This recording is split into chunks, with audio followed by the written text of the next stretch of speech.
ببین این سوالو کسی میپرسه که گوشت گوسفند و گوساله و شتر و هر نوع گوشتی یکی از موضوعات مهم و حیاتی زندگیش باشه. مثلا نمیتونه بدون گوشت زندگی کنه، هر روز باید گوشت بخوره.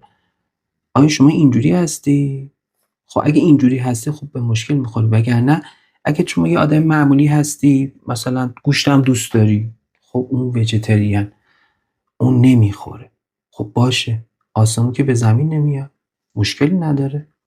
یه تصور اشتباهی که وجود داره اینه که ما باید توی سری از این امور حتما شباهت داشته باشیم، حتما تفاهم داشته باشیم. نه بابا، کی گفته؟